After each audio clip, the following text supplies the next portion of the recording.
Gedenk, Heer, wat gij gedaan hebt in uw barmhartigheid.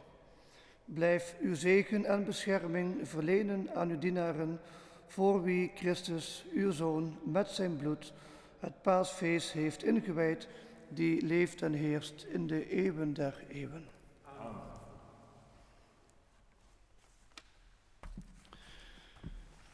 Beste mensen, welkom bij deze kruisverering op deze Goede Vrijdagavond. Deze bijzondere viering is verdeeld in een aantal stappen. We zijn zojuist begonnen met een heel indringend moment. Bij binnenkomst, in alle stilte, in alle soberheid, zijn de deken en ik plat ter aarde gaan liggen. Ook zo begon het lijden van Jezus in de Hof van Olijven. Een werkelijke doodsangst om wat er komen ging, wierp Jezus zich plat ter aarde. Er zijn situaties die ons op de knieën dwingen. Als we kunnen blijven staan, dan zijn we sterk op eigen kracht. Maar er zijn momenten die ons op de knieën dwingen en dan voelen we ons heel klein. We staan stil, voelen ons klein bij de situatie waarin wij allemaal zitten. We gaan nog een stap verder. Het plat ter aarde gaan liggen is een moment van totale overgave. We laten ons niet overgeven aan de coronacrisis en ons gewonnen weten. Nee, laten we ons overgeven aan Jezus. Want niet op eigen kracht, maar Hij is de kracht die ons kan laten opstaan. We gaan Pasen vieren, maar eerst vandaag, in deze avond, staan we stil bij het lijden van Jezus en bij het lijden van onszelf. Nu volgt de woorddienst, waarbij we ook gaan luisteren naar het lijdensverhaal. Eerst de eerste lezing, dan het lijdensverhaal van Jezus en dan de voorbeden, waarbij een extra intentie, extra gebed is opgenomen in deze coronacrisis, om daar speciaal voor te bidden. En daarna volgt de verering van het kruis en de communierites. We gaan eerst luisteren naar de eerste lezing en daarna volgt het lijdensverhaal van Jezus.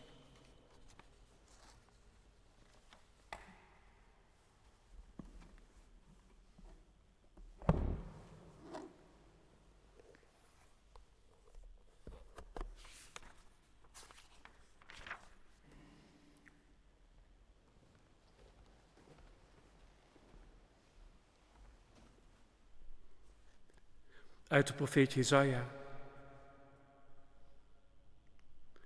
Zie, mijn dienaar zal succesvol handelen.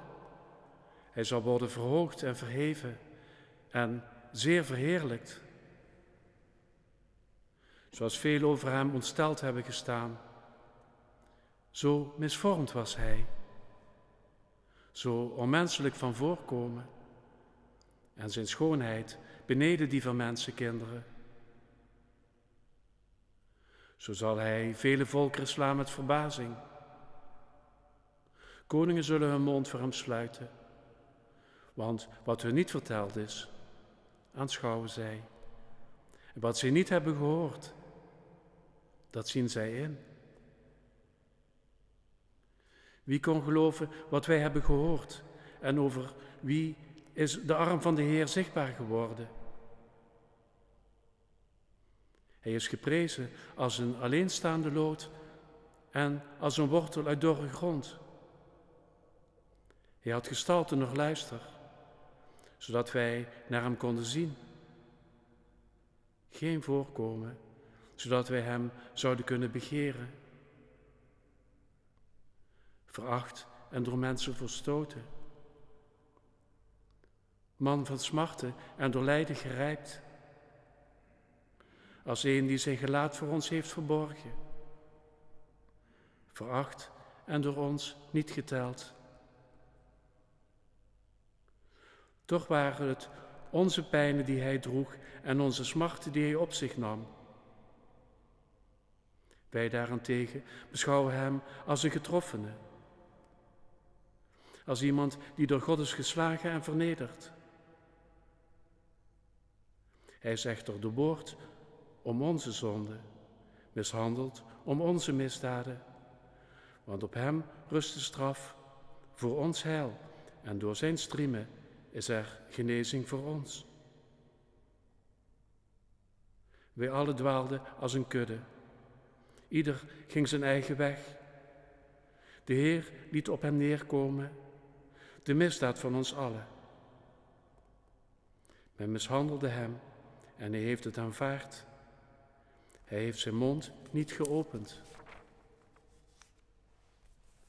Als het lam dat naar de slachtbank geleid wordt en als het schaap dat voor zijn scheerder verstomt,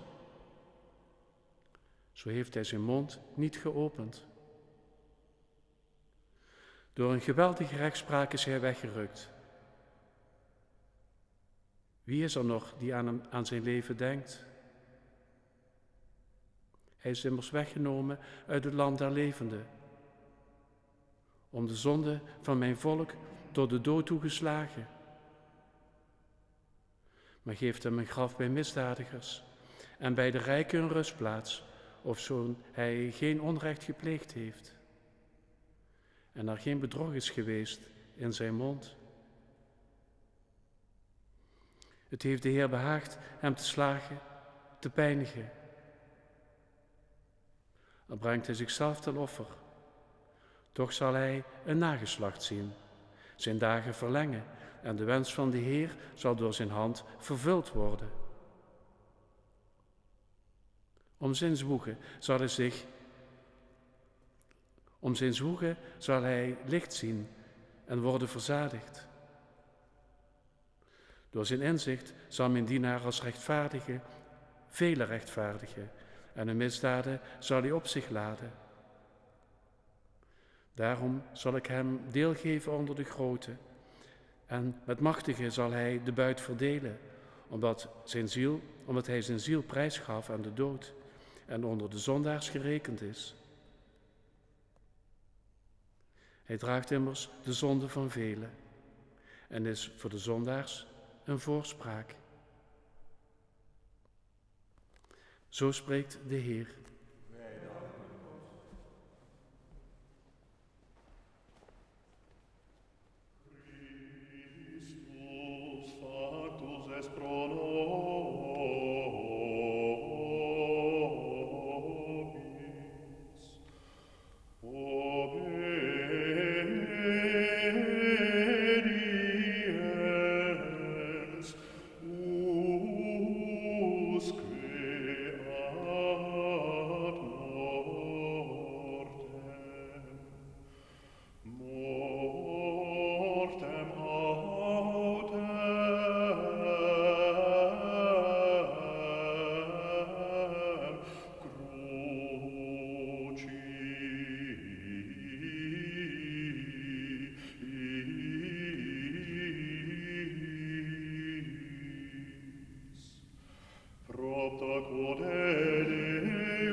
Het lijdensverhaal van onze Heer Jezus Christus volgens Johannes.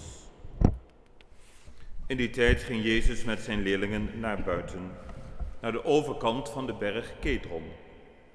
Daar was een boomgaard die hij met zijn leerlingen binnenging. Maar ook Judas, die hem zou overleveren, kende deze plaats, omdat Jezus er dikwijls met zijn leerlingen was samengekomen. Zo kwam Judas daarheen met de afdeling soldaten en met dienaars van de hoge priesters en fariseeën, voorzien van lantaarns, fakkels en wapens. Jezus, die alles wist wat over hem ging komen, trad naar voren en zei tot hen: Wie zoekt gij? Zij antwoordden hem: Jezus de Nazoreër. Jezus zei hun: Dat ben ik. Ook Judas, zijn verrader, bevond zich bij hen. Nauwelijks had Jezus hun gezegd: dat ben ik, of zij weken achteruit en vielen op de grond. Nog eens vroeg hij hun: Wie zoekt gij? Zij zeiden: Jezus de Nazoreër. Jezus antwoordde: Ik heb u gezegd dat ik het ben. Als gij mij zoekt, laat deze mensen dan gaan. Vervuld moest worden wat hij gezegd had. Niemand van hen die gij mij gegeven hebt, liet ik verloren gaan. Maar Simon Petrus had een zwaard bij zich. Hij trok het en verwondde daarmee de knecht van de hoge priester, door hem het rechteroor af te slaan. De naam van die knecht was Malchus. Jezus echter sprak tot Petrus: Steek dat zwaard in de schede. Zou ik de beker niet drinken die mijn vader mij gegeven heeft? De afdeling met de bevelhebber en de dienaars van de Joden grepen toen Jezus vast, boeiden hem en brachten hem eerst naar Annas. Deze was namelijk de schoonvader van Caiaphas, die dat jaar hoge priester was. Dezelfde Caiaphas die aan de Joden de raad had gegeven: het is beter dat er één mens sterft voor het volk. Simon Petrus en nog een andere leerling volgden Jezus. Die leerling nu was een bekende van de hoge priester, en zo ging hij tegelijk met Jezus het paleis van de hoge priester binnen, terwijl Petrus buiten de poort bleef staan. De andere leerling, de bekende van de hoge priester, kwam naar buiten, sprak met de portierster en bracht Petrus naar binnen. Het meisje dat aan de poort stond vroeg Petrus: Ben jij ook niet een van de leerlingen van die man? Hij zei: Wel, nee. Omdat het koud was, hadden de knechten en de dienaars een houtskoolvuur aangelegd en stonden zich te warmen. Ook Petrus stond bij hen en warmde zich. De hoge priester ondervroeg Jezus over zijn leerlingen en zijn leer. Jezus antwoordde hem: Ik heb openlijk tot de wereld gesproken. Ik heb altijd onderricht gegeven in een synagoge of in de tempel, waar alle Joden bijeenkomen. En er is niets wat ik in het geheim heb gesproken. Waarom ondervraagt gij mij? Ondervraag de mensen die gehoord hebben wat ik hun heb verkondigd. Die weten goed wat ik heb gezegd. Op dit woord gaf een van de dienaars die naast hem stond Jezus een klap in het gezicht en voegde hem toe: Antwoordt gij zo de hoge priester? Jezus antwoordde hem: Indien ik iets verkeerds gezegd heb, verklaar dan wat er verkeerd in was. Maar indien het goed was, waarom slaat gij mij? Daarop stond Annas hem geboeid naar de hoge priester Caiaphas. Simon Petrus stond zich te warmen toen iemand hem vroeg: Ben ook jij niet een van zijn leerlingen? Hij ontkende het en zei: Wel, nee. Maar een van de knechten van de hoge priester, een bloedverwant van de man van wie Petrus het oor had afgeslagen, zei: Heb ik jou niet in de boomgaard bij hem gezien? Petrus ontkende het opnieuw en meteen begon er een haan te kraaien. Toen brachten ze Jezus van het huis van Caiaphas naar het praetorium. Het was vroeg in de morgen. Zelf gingen ze het praetorium niet binnen, want ze moesten het paasmaal kunnen eten en mochten zich daarom niet verontreinigen. Daarom kwam Pilatus naar buiten en vroeg hun: Welke beschuldiging brengt gij tegen deze man in? Zij gaven hem ten antwoord: Als dit geen misdadiger was, zouden we hem niet aan u hebben overgeleverd. Daarop zei Pilatus: Neem hem dan zelf en vonnis hem volgens uw wet. De Joden antwoordden hem: Wij missen het recht om iemand ter dood te brengen. Zo zou Jezus' woord in vervulling gaan, waarmee hij had aangeduid welke dood hij zou sterven. Nu ging Pilatus het praetorium binnen, riep Jezus bij zich en zei tot hem: Zijt gij de koning der Joden? Jezus antwoordde hem: Zegt gij dit uit uzelf of hebben de anderen u over mij gesproken? Pilatus gaf ten antwoord: Ben ik soms een Jood? Uw eigen volk en de hoge priesters hebben u aan mij overgeleverd. Wat hebt gij gedaan? Jezus antwoordde: Mijn koningschap is niet van deze wereld. Zou mijn koningschap van deze wereld zijn, dan zouden mijn dienaars er wel voor gestreden hebben, dat ik niet aan de Joden werd uitgeleverd. Mijn koningschap is evenwel niet van hier. Pilatus hernam: Gij zijt dus toch koning. Jezus antwoordde: Ja, koning ben ik. Hiertoe ben ik geboren en hiertoe ben ik in de wereld gekomen om getuigenis af te leggen van de waarheid. Al wie uit de waarheid is, luistert naar mijn stem. Pilatus zei tot hem: Wat is de waarheid? Na die woorden ging hij weer naar buiten tot de Joden en zei: Ik vind hoegenaamd geen schuld in hem. Maar er bestaat onder u de gewoonte dat ik met Pasen iemand vrijlaat. Wilt gij dus dat ik u de koning der Joden vrijlaat? Toen begonnen ze opnieuw te schreeuwen. Nee, die niet, maar Barabbas. Barabbas was een rover.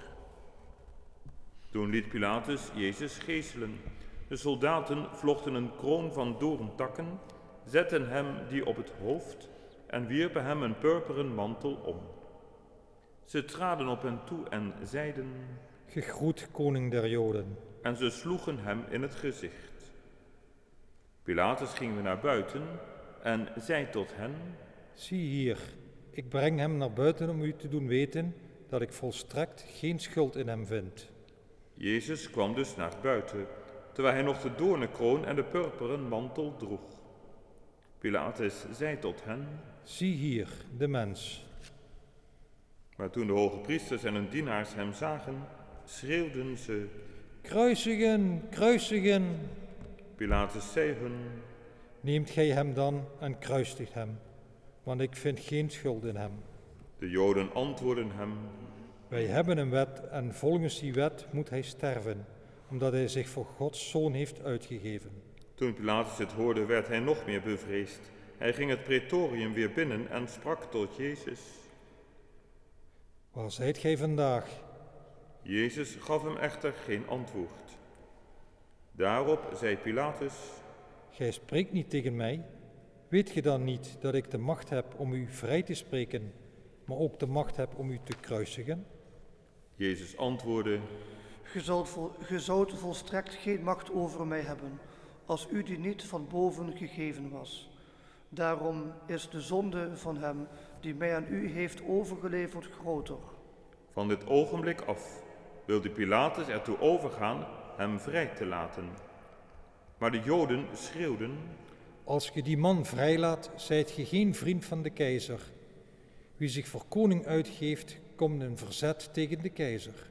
Toen Pilatus hen dit hoorde roepen, liet hij Jezus naar buiten brengen en ging op de rechterstoel zitten, op de plaats die Lithostrotos heet, in het Hebreeuws Gabbatha. Het was de voorbereidingsdag voor Pasen, ongeveer het 6e uur. Hij zei tot de Joden: Hier is uw koning. Maar zij schreeuwden. Weg, weg met hem, kruisig hem. Pilatus vroeg: Zal ik dan uw koning kruisigen? De hoge priesters antwoordden: We hebben geen andere koning dan de keizer. Toen leverde hij hen aan hen uit om de kruisdood te ondergaan, en zij namen hem over. Zelf zijn kruis dragend, trok Jezus de stad uit naar wat de schedelplaats heet, in het Hebreeuws Golgotha. Daar sloegen ze hem aan het kruis en met hem nog 2 anderen, aan elke kant 1 en Jezus in het midden. Pilatus had ook een opschrift laten maken en op het kruis doen aanbrengen. Het luidde: Jezus de Nazoreër, de koning van de Joden. Vele Joden lazen dit opschrift, want de plaats waar Jezus gekruisigd werd lag dicht bij de stad. Het stond er in het Hebreeuws, het Latijn en het Grieks. De hoge priesters van de Joden nu zeiden tot Pilatus: Je moest er niet opzetten de koning van de Joden, maar hij heeft gezegd, ik ben de koning van de Joden. Pilatus antwoordde: Wat ik geschreven heb, heb ik geschreven. Toen de soldaten hem gekruisigd hadden, namen ze zijn kleren en deelden ze in vieren, voor iedere soldaat een deel. Ze namen ook de lijfrok, die echter zonder naad was, aan één stuk geweven van bovenaf. Daarom zeiden ze tot elkaar: Laten we die niet scheuren, maar omloten wie hem krijgt. Aldus moest de schrift vervuld worden. Zij verdeelden mijn kleren onder elkaar en dobbelden om mijn gewaad. Terwijl de soldaten hiermee bezig waren, stonden bij Jezus kruis zijn moeder, de zuster van zijn moeder, Maria, de vrouw van Klopas, en Maria Magdalena. Toen Jezus zijn moeder zag en naast haar de leerling die hij lief had, zei hij tot de moeder: Vrouw, zie daar uw zoon. Vervolgens zei hij tot de leerling: Zie daar uw moeder. En van dat ogenblik af nam de leerling haar bij zich in huis. Hierna, wetend dat nu alles was volbracht, zei Jezus opdat de schrift vervuld zou worden: Ik heb dorst. Er stond daar een kruik vol zure wijn. Ze doopten er een spons in, staken die op een hyssopstengel en brachten die aan zijn mond. Toen Jezus van de zure wijn genomen had, zei hij: Het is volbracht. Daarop boog hij het hoofd en gaf de geest.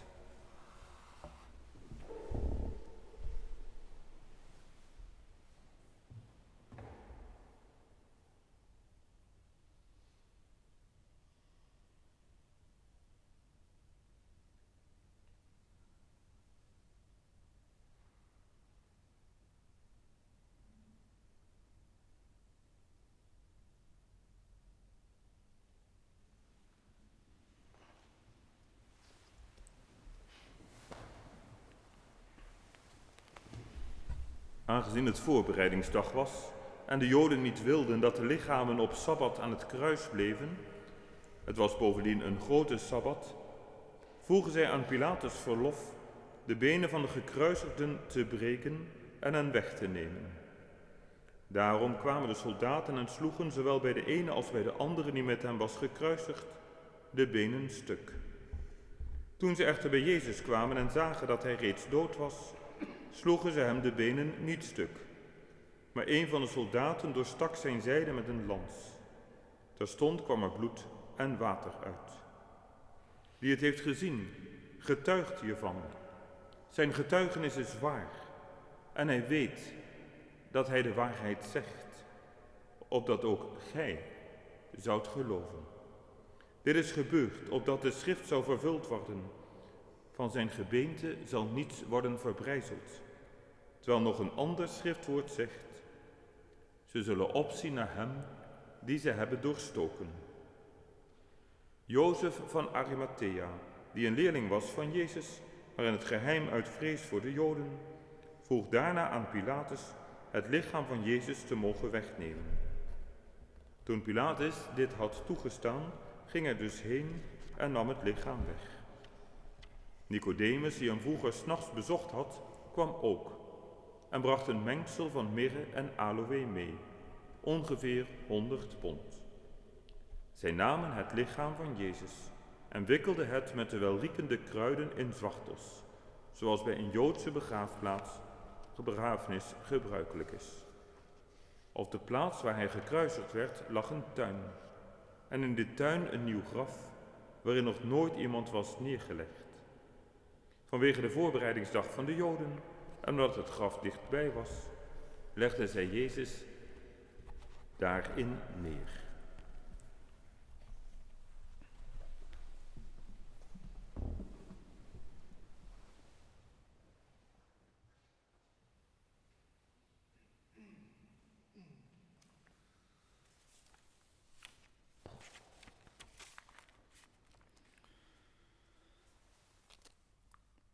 Ik heb ooit eens een klein stripverhaaltje gezien, een paar plaatjes. Op het eerste plaatje was een poppetje die een kruis moest dragen. En dat was zwaar. Zo zwaar dat hij met een oplossing kwam. Op het volgende plaatje zag je het poppetje een stuk van het kruis afzagen. Dat was toch een stuk lichter om te dragen. Bij een volgend plaatje zag je nog meer poppetjes die allemaal een kruis droegen en die bij een kloof aankwamen. En wat deden zij? Ze legden allemaal hun kruis als een brug over de kloof, zodat ze veilig aan de overkant konden komen. Maar dat ene poppetje had een probleem. Had een stuk van zijn kruis afgezaagd en het kruis was nu te kort om als een brug te dienen om aan de overkant te komen. Het kruis en het lijden, het kruis wat daar het symbool voor is een van de allermoeilijkste onderwerpen. Ik heb wel eens mensen en een gezin proberen bij te staan die enorm veel leed trof. En ik heb toen ook gezegd, vanuit mijn gevoel van onmacht ook, ik heb hier geen woorden voor, maar wat ik wel kan proberen te doen, is een beetje met jullie meelopen.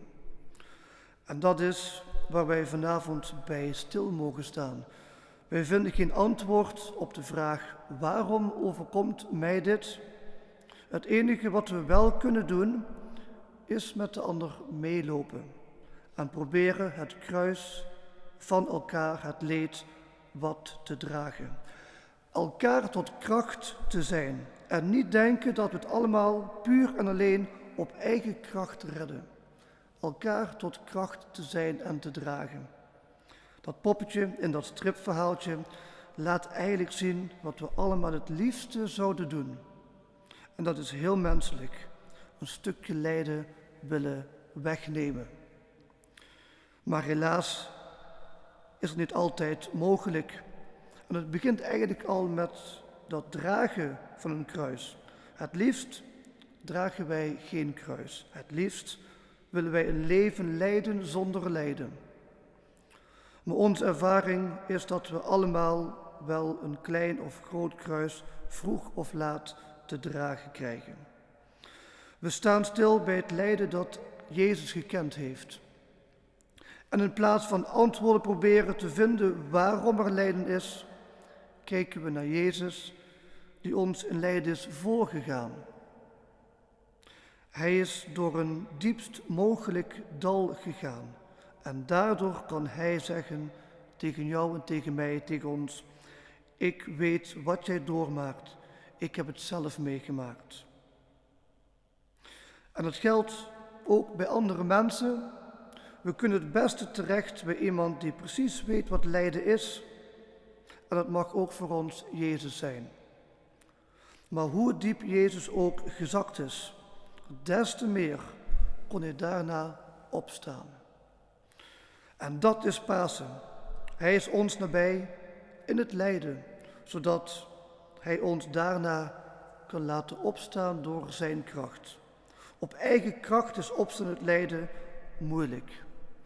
Maar als we ons toevertrouwen aan Jezus, dan is de liefde die hij schenkt de kracht die ons kan helpen opstaan.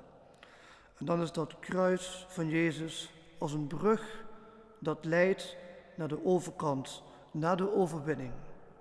Ook wij moeten naar de overkant van Goede Vrijdag naar Pasen. En deze coronacrisis is een lange Goede Vrijdag.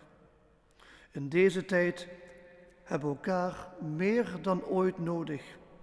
In deze tijd zullen we het op eigen kracht alleen niet redden. Alleen samen zijn we sterk, hebben we elkaar nodig om op te kunnen staan. In die zin is Pasen ook een feest dat we samen kunnen realiseren. Amen.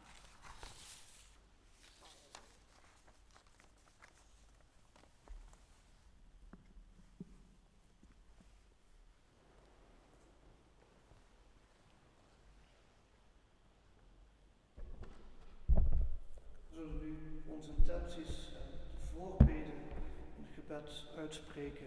Waarbij ook een bijzondere intentie is ingelast in gebed voor in deze coronacrisis. Laten wij bidden, broeders en zusters, voor de Heilige Kerk. Dat onze God en Heer haar over heel de wereld vrede en eenheid brengt.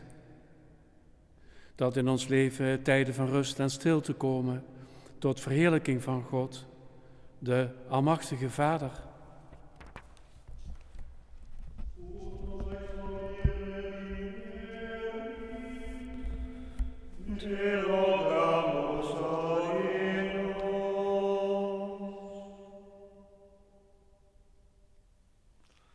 Almachtige, eeuwige God, in Christus hebt gij uw heerlijkheid aan alle volken geopenbaard, waarover het werk van uw barmhartigheid. Geef dat uw kerk, verspreid over heel de wereld, stand houdt in de belijdenis van uw naam, door Christus onze Heer. Amen. Laten wij ook bidden voor onze heilige vader, Paus Franciscus, die door onze God en Heer is uitverkoren tot het bisschopsambt, dat hij gespaard blijft om leiding te geven aan de kerk, het heilig volk van God. Ut nos exaudere dinerit, te rogamus adinos.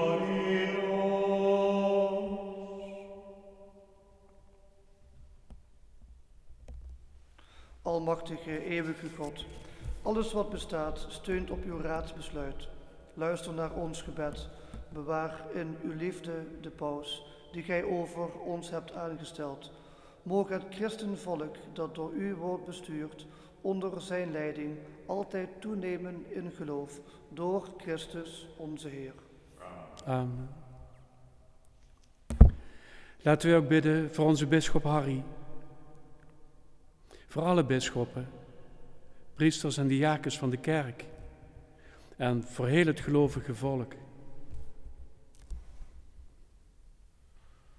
Ut nos exaudere dineris, te rogamus adinos.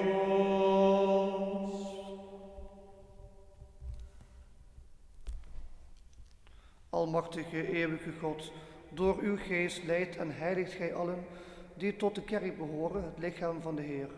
Verhoor ons gebed voor al uw gewijde bedienaren, dat ieder naar de genade die gij hem hebt geschonken, u dient in geloof en trouw, door Christus onze Heer. Amen. Laten we ook bidden voor hen die zich op het doopsel voorbereiden.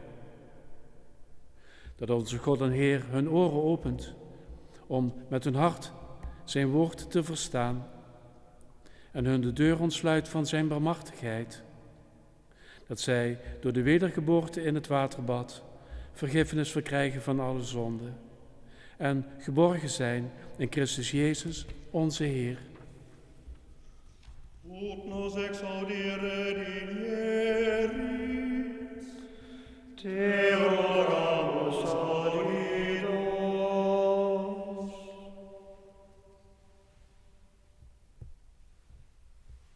Almachtige, eeuwige God, gij zegent steeds de kerk met nieuwe christenen.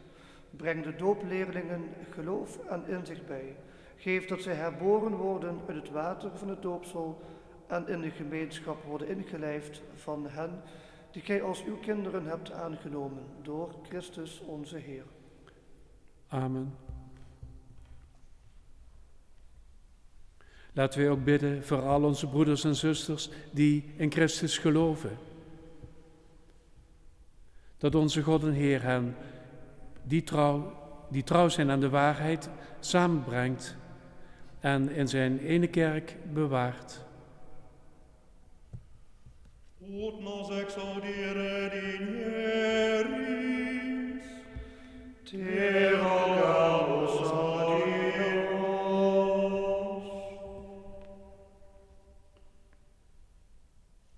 Almachtige, eeuwige God, die verdeeld zijn, brengt gij weer samen. Die samen zijn, bewaart gij in uw vrede. zie genadig naar de kudde van uw Zoon. Verenig allen die door één doopsel zijn geheiligd in oprecht geloof. En verbind hen door één band van liefde in Christus Jezus onze Heer. Amen. Laat u ook bidden voor het Joodse volk, dat door onze God en Heer het eerst is aangesproken. Dat Hij het groot maakt in liefde voor zijn heilige naam, in trouw aan zijn verbond. Ut nos exaudire digneris,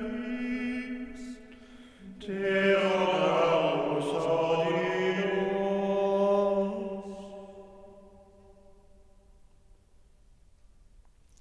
Almachtige, eeuwige God, gij hebt uw beloften toevertrouwd aan Abraham en aan zijn volk. Verhoor genadig de gebeden van uw kerk, dat het volk dat gij het eerst hebt uitverkoren tot de volheid van de verlossing komt door Christus onze Heer. Amen. Laten wij ook bidden voor hen die niet in Christus geloven. Dat de Heilige Geest hen met zijn licht vervult en dat zij de wegen inslaan die leiden naar het heil.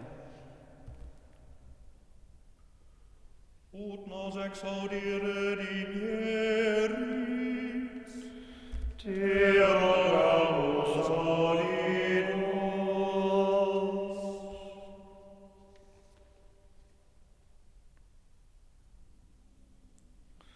Almachtige, eeuwige God, geef dat zij die zonder Christus te kennen in uw ogen eerlijk door het leven gaan, de waarheid vinden en dat wij altijd groeien in wederzijdse liefde, meer ontvankelijk worden voor het mysterie van uw leven en voor de wereld beter getuigen van uw goedheid door Christus onze Heer. Laten wij ook bidden voor hen die niet in God geloven. Dat zij met een oprecht hart ingaan op wat goed is en eenmaal bij God uitkomen. Ut nos exaudire digneris, te rogamus adios.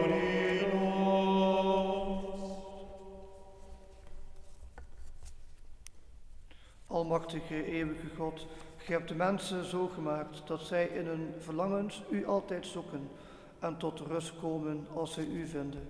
Wij vragen u dat allen, ondanks de vele hindernissen, de tekenen verstaan van uw liefde en het getuigenis van de goede werken van uw gelovigen, dat ze eenmaal u, God, één en waarachtig, vol vreugde onze Vader noemen door Christus onze Heer.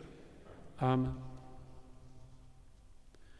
Laten wij ook bidden voor de regeringsleiders. Dat onze God en Heer hun hart en geest richt naar zijn wil. Zodat iedereen mag leven in vrijheid en echte vrede. Ut nos exaudire digneris, te rogamus adios.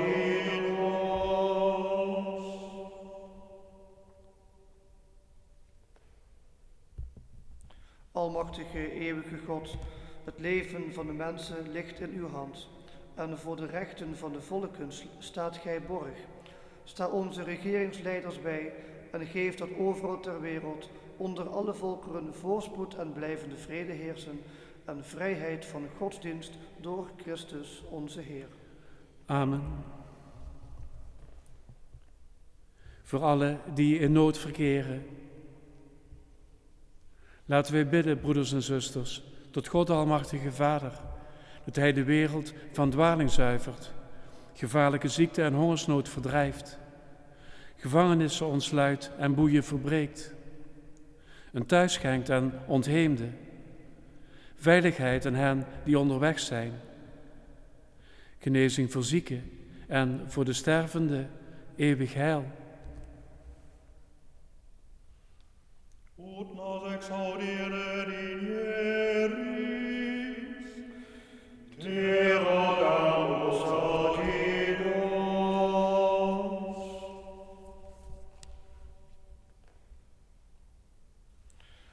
Almachtige, eeuwige God, gij zijt vertroosting voor de bedroefden en sterkte voor hen die het moeilijk hebben. Laat hun gebeden tot u doordringen, uit welke nood zij ook roepen, dat zij tot hun vreugde de hulp ondervinden van uw barmhartigheid en in al hun beproevingen door Christus onze Heer. Amen.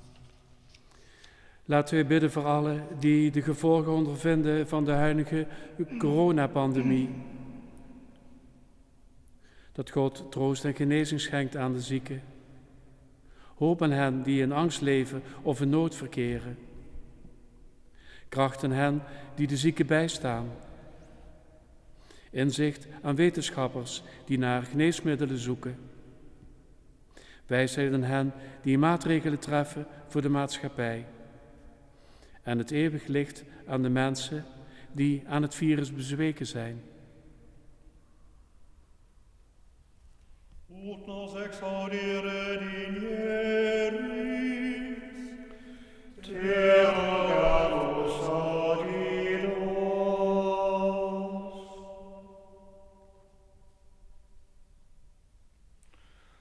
Almachtige, eeuwige God, oorsprong en einddoel van het menselijk bestaan, verlicht de last van de besmettelijke ziekte die op de wereld drukt en sterk ons geloof, zodat wij ons leven opnieuw afstemmen op u en onze naasten. En wij ons toevertrouwen aan uw vaderlijke voorzienigheid door Christus onze Heer. Amen.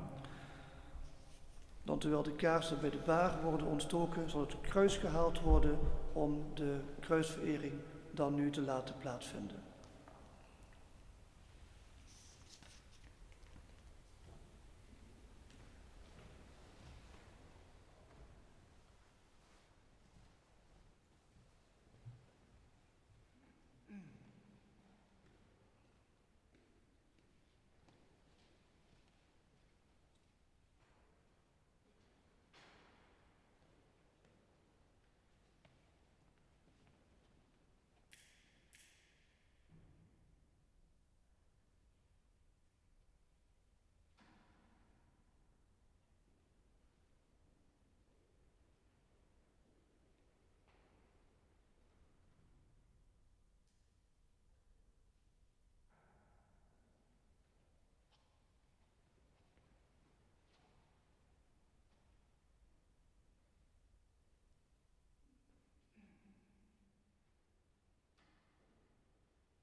contrista vitae,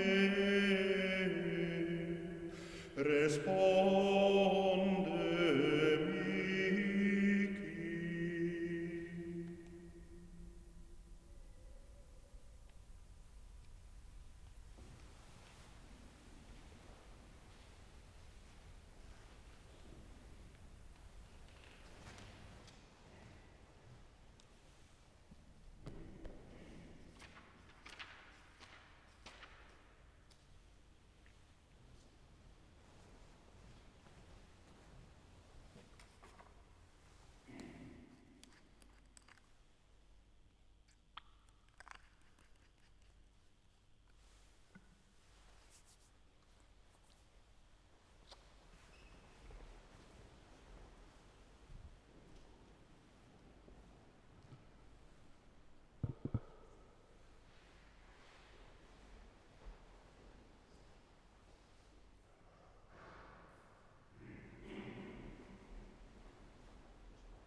Aangespoord door een gebod van de Heer en een goddelijk woord onderricht durven wij zeggen. Onze Vader, die in de hemel zijt, uw naam worden geheiligd, uw rijk komen, uw wil geschieden op aarde zoals in de hemel. Geef ons heden ons dagelijks brood en vergeef ons onze schulden, zoals ook wij vergeven onze schuldenaren. En breng ons niet in beproeving, maar verlos ons van het kwade. Verlos ons, Heer, van alle kwaad, geef vrede in onze dagen, dat wij, gesteund door uw barmhartigheid, vrij mogen zijn van zonde en beveiligd tegen alle onrust, hoopvol wachtend op de komst van Jezus, Messias, uw Zoon. Want van u is het koninkrijk en de kracht en de heerlijkheid in eeuwigheid. Amen.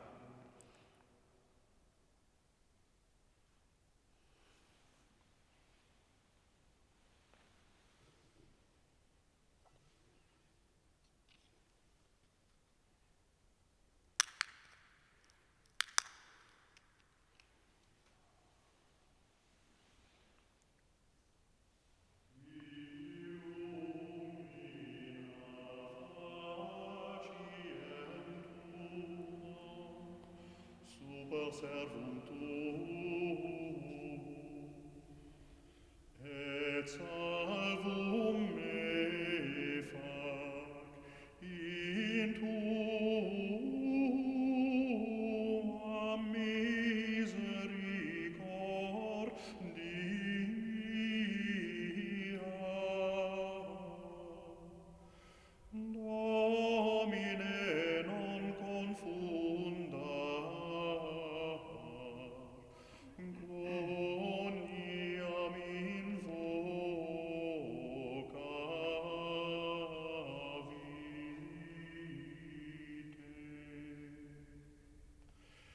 In te, Domine, speravi, non confundat in aeternum.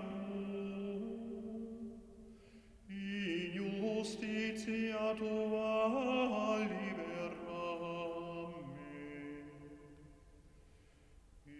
Illumina faciem tuum super servum tuum.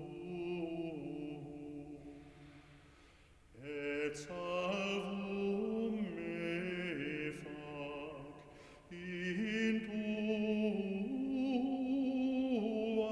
misericordia.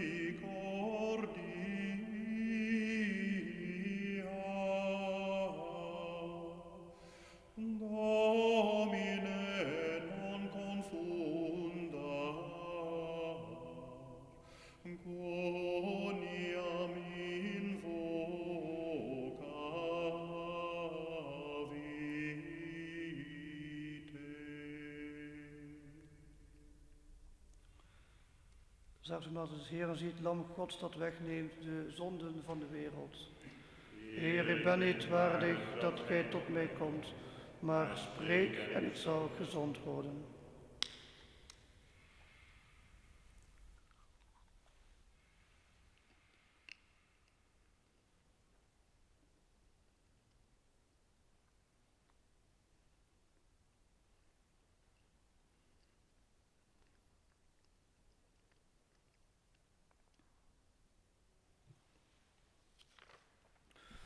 We verenigen ons met Jezus in het gebed om de geestelijke communie.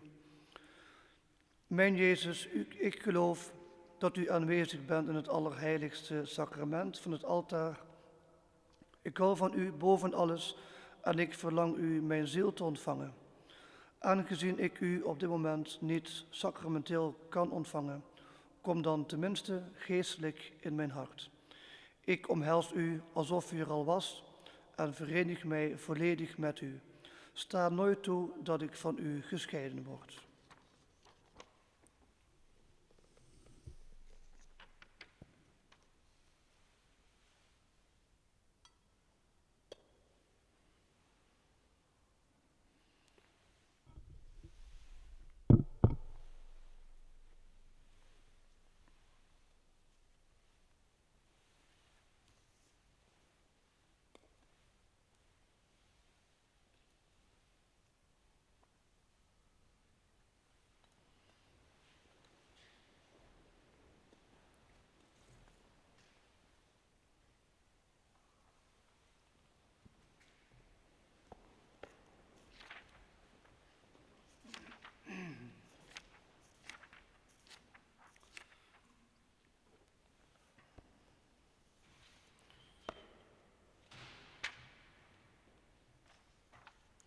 Almachtige,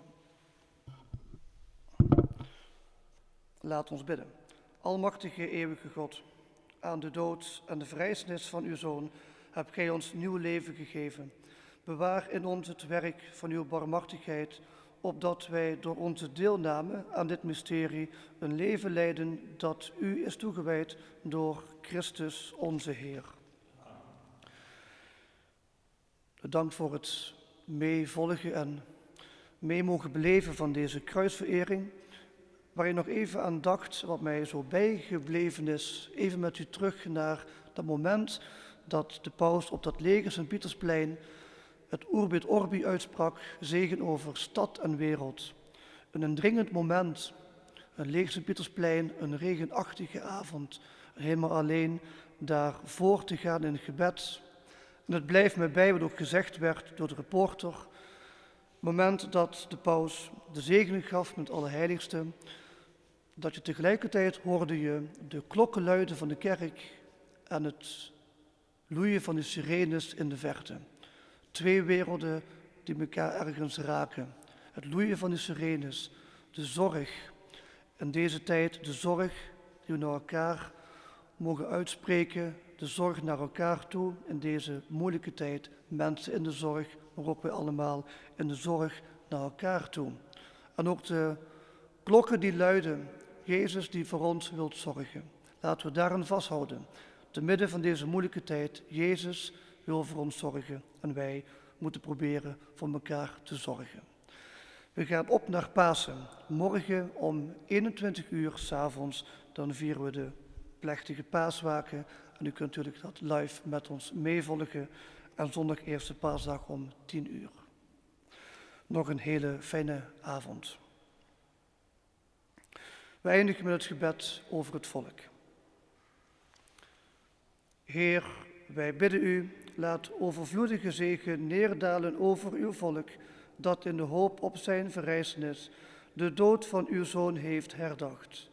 Schenk het vergeving en bied het vertroosting. Laat het geloof groeien en de verlossing voor altijd bevestigd worden door Christus onze Heer.